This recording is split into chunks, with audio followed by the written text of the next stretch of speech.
Rebienvenue à Histoire de livres. À chaque émission, j'ai le plaisir de vous présenter des auteurs et des ouvrages qui sortent des sentiers battus.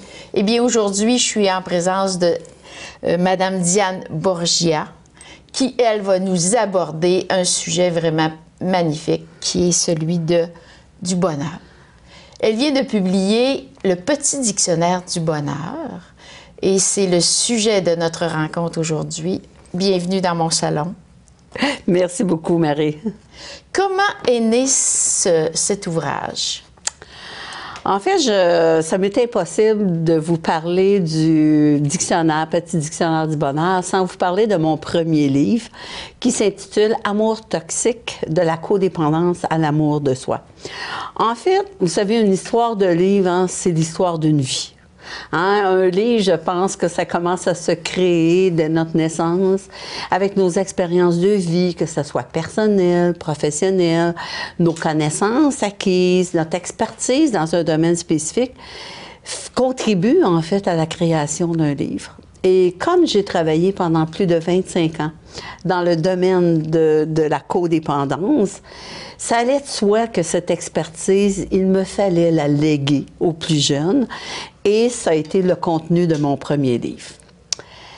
Et une année plus tard, sortait mon deuxième livre, Le Petit Dictionnaire du bonheur, parce que je trouvais que dans ce premier livre, même si la moitié de ce premier livre, j'aborde en route vers le bonheur, mais je trouvais que j'allais pas assez loin. Il y avait encore beaucoup de choses que je voulais dire pour aider les gens à développer leur capacité de bonheur.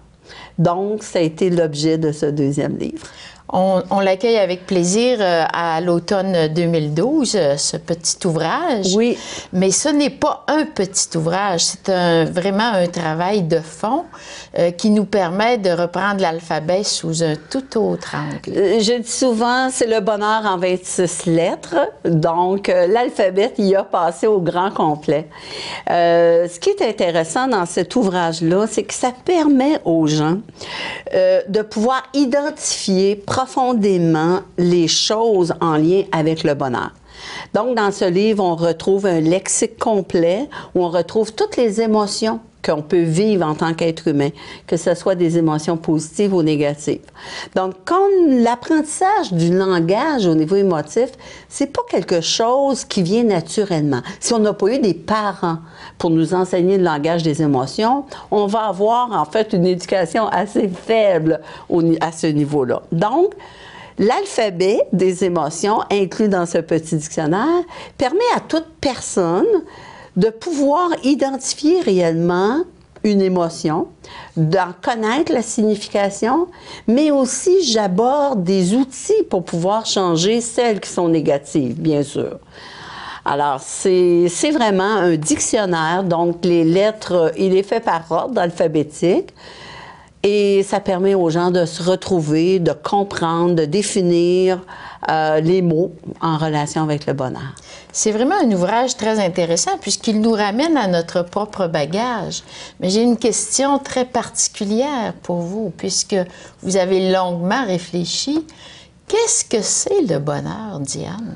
Bien, en fait, le bonheur, vous savez, longtemps j'ai entendu dire par les gens autour de moi, le bonheur, c'est un coucher de soleil. Le bonheur, c'est la naissance d'un enfant. Et je me disais, étant toute jeune, bien, le bonheur, ça doit être quelque chose qui s'explique d'une façon plus générale. Et c'est comme ça qu'a commencé ma quête, en fait, pour définir le bonheur. Et après toutes ces années, aujourd'hui, je suis en mesure de vous dire que, en fait, le bonheur consiste en un état de bien-être intérieur. OK? Et de cet état de bien-être-là, on peut agir d'une façon plus adéquate dans notre quotidien. Donc, voilà la définition du bonheur. Maintenant, ce que j'ai aussi découvert, c'est qu'il y a deux niveaux de bonheur. Le premier niveau de bonheur consiste dans le fait de vivre des émotions agréables. Donc, si je suis en train de vivre de la joie, hein, je suis en train de vivre de la confiance, je suis en train de vivre de l'espoir, à ce moment-là, je vais ressentir ces émotions-là. Donc, je vais être dans le premier niveau de bonheur. Mais si vous êtes en l'absence de bonheur, votre approche du dictionnaire peut permettre d'identifier les façons d'intervenir pour conquérir. Absolument, parce que quand j'ai nommé les émotions tantôt, qui font partie du premier niveau de bonheur, dans les émotions, j'ai aussi nommé et identifié les émotions désagréables, négatives, qui empêchent le bonheur, donc qui entraînent la souffrance, et j'y ai défini nécessairement des outils pour changer ces émotions-là. Quand on parle du deuxième niveau de bonheur, là, on ne parle pas de se sentir heureux. On va parler de être heureux. Voyez-vous la différence entre se sentir heureux, c'est en lien avec les émotions, alors qu'être heureux, c'est en lien directement avec notre être profond. C'est-à-dire être en ligne, ici, maintenant, hein, dans le moment présent, être en ligne avec moi et être en contact au profond de moi-même avec mes sentiments. Et là, moi, je fais la distinction entre les sentiments et l'émotion. Les sentiments sont en lien avec le deuxième niveau de bonheur et on retrouve dans les sentiments la béatitude, la plénitude qui est le contraire du sentiment de vide, hein, la sérénité, la paix. Hein, voyez-vous, on parle à ce moment-là d'être dans le sentiment, être et non pas ressentir des émotions. Le lecteur va se retrouver face à des explications qui sont assez cérébrales, qui font appel chez lui à la logique, au raisonnement. Comment se fait le passage entre comprendre l'émotion ou la situation et l'intégrer vraiment? Bien, en fait, je suis d'accord avec vous qu'il y a vraiment des explications théoriques. Mais vous savez que peut-être pas, mais que chacune des émotions ressenties est en lien avec une pensée. Donc, si on veut changer l'émotion, on se doit nécessairement de remonter à la pensée pour être capable d'en changer la cause. Donc, on fait un premier travail de ressentir, donc d'introspection, d'accueillir l'émotion, pas cérébrale, ça, là. Et dans l'accueil, il y a souvent beaucoup de souffrance. Donc, on accueille les émotions, on peut les exprimer, idéalement avec quelqu'un qui est capable de nous accueillir là-dedans, et par la suite, il y a un travail de changement de ces émotions-là, et c'est là qu'on va aller regarder quelles sont les pensées qui causent l'émotion, parce qu'il est clairement défini que chaque émotion a une cause spécifique dans une pensée spécifique. Et comme ce dictionnaire explique chaque émotion avec chaque pensée, bien, ça permet de faire aussi ce travail-là pour apprendre à être heureux. Et c'est pour ça que je dis, ce livre, c'est l'art d'être heureux. Vraiment très intéressant comme proposition et pour l'avoir parcouru avec grand plaisir et grand bonheur, je vous dirais qu'on se retrouve transformé à la lecture de ce livre.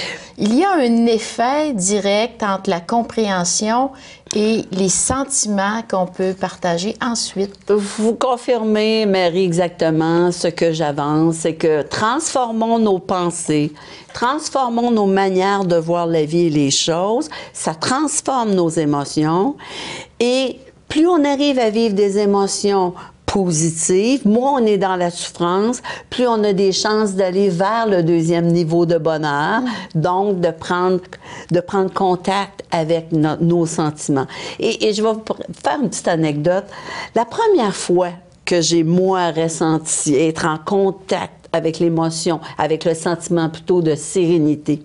C'était dans un moment où j'étais en rétablissement, où j'avais vécu une deuxième séparation avec un alcoolique, où pour la première fois depuis des années, je m'étais retrouvée seule avec mes enfants, mais dans un milieu sécure. Et quand j'ai barré la porte, parce que j'avais pu risquer de la violence à ce moment-là, quand j'ai barré la porte le premier soir dans mon appartement, suite à cette rupture, je me suis assise, je me suis centrée sur moi et j'ai été, je le dis, je suis encore dedans, vraiment dans un état de sérénité, Pour une première fois dans votre vie, vous étiez maître de ce qui vous arrive. Oui.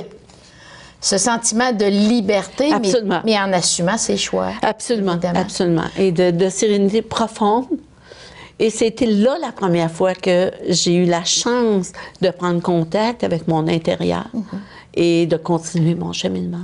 Mais c'est une très belle approche. Beaucoup de gens, Diane, hésitent à aller vers des ouvrages comme celui-ci en se disant, justement, ça va déclencher chez moi peut-être une série d'émotions que je ne voudrais pas revisiter. Ouais. Qu'est-ce que vous diriez à ces personnes qui hésitent à creuser, à s'approcher d'eux-mêmes, en fait, pour essayer de faire un pas vers l'avant? Alors, je comprends.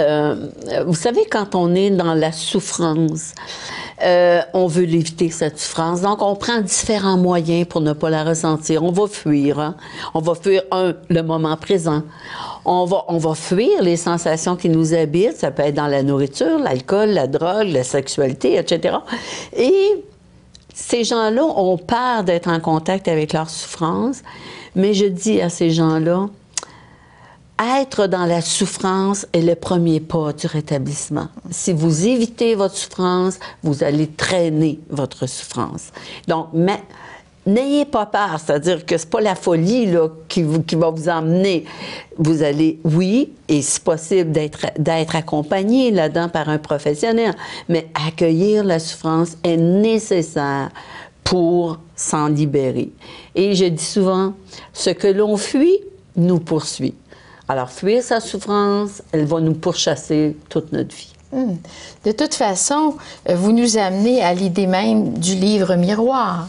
Puisque tant qu'on refuse de se regarder avec l'ensemble de nos expériences, évidemment, on refuse également, sans le savoir, de prendre en charge notre propre recherche du bonheur. Vous avez parfaitement raison, Marie, parce que, dans le fond, chercher la raison et la cause de son malheur à l'extérieur de soi, c'est se déresponsabiliser. Prendre la responsabilité, se regarder dans le miroir et dire « Je suis l'auteur de ma souffrance. C'est à moi que revient la responsabilité de changer ce qui m'appartient, c'est-à-dire ma propre souffrance. » Et là, la lumière s'allume, hein? Il y a de l'espoir au bout du tunnel et on peut réussir à développer le premier et même le deuxième niveau de bonheur.